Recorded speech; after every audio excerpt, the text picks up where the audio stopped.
Hi everyone. The question of the day is how many teeth do you see on this radiograph? How many teeth does this patient have? And do you know how to count the tooth number correctly? So let's try to count them together as a group. I count 1, 2, 3, 4, 5, 6, 7, 8, 9, 10, 11, 12, 13, 14, 15, 16, 17, 18, 19, 20, 21, 22, 23, 24, 25, 26, 27, 28, 29, 30, 31, 32, 33, 34, 35, 36 so far. Okay, so now my next question is 36 your final answer? Is that all this patient has?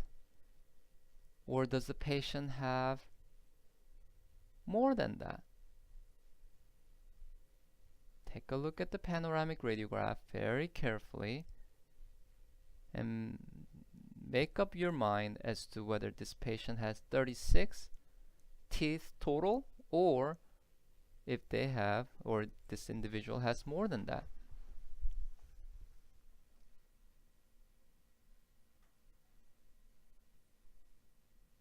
And if you think this patient has more,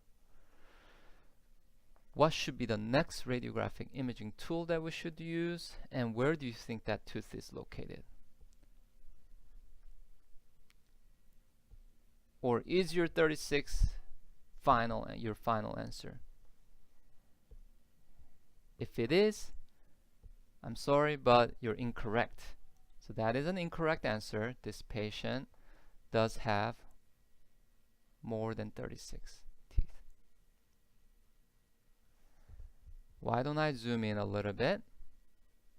Okay. And carefully look at the central incisor region. And let me change the contrast a little. I hope you can see that the PDL space and lamina dura are very well delineated and visualized on number 8. Can we say the same thing for number 9? Here's PDL space. It's not as well visualized. It's certainly, I'm unable to see it well until this point, and there I can trace it again. What's going on in the apical third? Do you guys notice that there's an opacity that's superimposed over the apical third of number 9? Upon changing the contrast more, do you see that there's this opaque entity that's superimposed over tooth number 9? How is the shape of this entity? And what about the radial density? This area being more opaque and this area being less opaque. Now that you've all seen it, what would you do? I think if you've said, let's take a periapical radiograph, that is an appropriate step, and that's what we've done.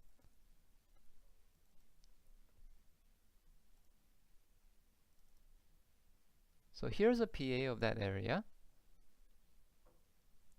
And now, what's your differential diagnosis?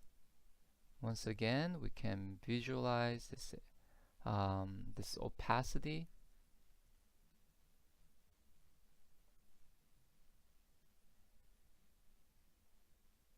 Okay, so what is this? What's its relationship to number 9, relationship to number 10, and also surrounding structures? Do you guys know what this is? Nasal aperture, or I told you in class, you could also say floor of the nasal cavity. That's acceptable answer. Here's nasal aperture, floor of the nasal cavity. What's its position or relationship of the nasal aperture or floor of the nasal cavity to the crown?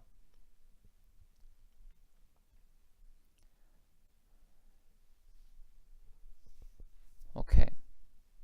Now I'm going to show you cone beam CT of this area. Okay. Let's take a look at axial view first.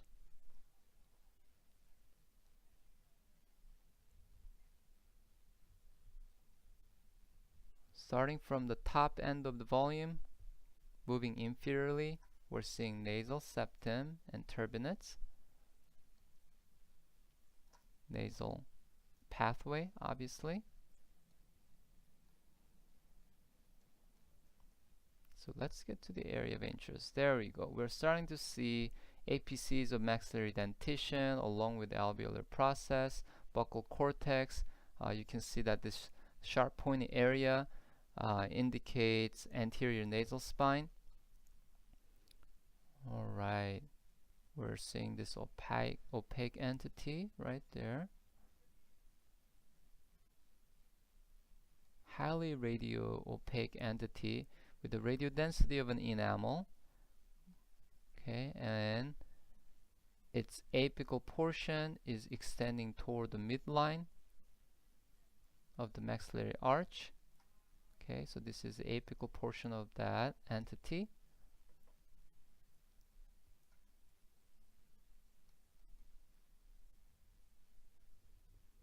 Okay. So here's number 9 and 10. So again, study the relationship of the opacity that we saw to 9 and 10.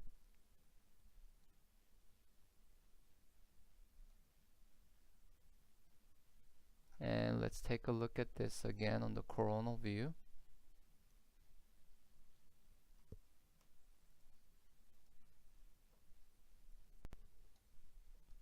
Starting from anterior end, moving posteriorly to central incisors. You're seeing the root of number 9, and you're starting to capture that opacity, right? The apical third. Here's the rest of the tooth. Enamel, dentin, and pulpal space. And here's what we kind of saw on PA. Here's the nasal aperture and the crown extending beyond and causing the disruption of the nasal floor or nasal aperture. Let's look at this on the sagittal view.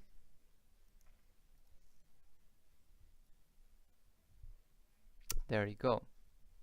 Floor of the nasal cavity, disruption in the floor due to the crown of the supernumerary or mesioden.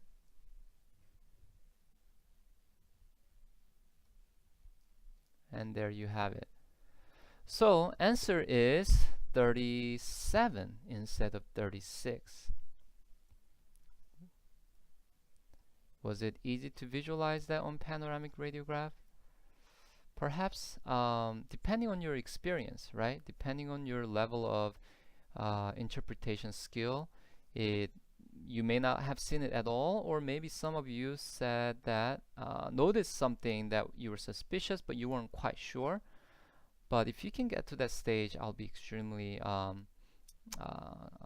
happy, because you don't always have to know your answer necessarily, but if you can pick out an area where you think that it needs a further examination, radiographic examination, and if you've moved on to taking a PA, I'm very, very grateful if you can do that. In this particular case, a cone beam CT is needed in order to better determine the spatial relationship of this mesioden to the surrounding teeth, so that the surgeon can get to this tooth without injuring the other vital structures or teeth. Okay, so here we have it, inverted mesioden, located lingual or palatal to primarily number 9. The apex comes all the way down in between the two central incisors.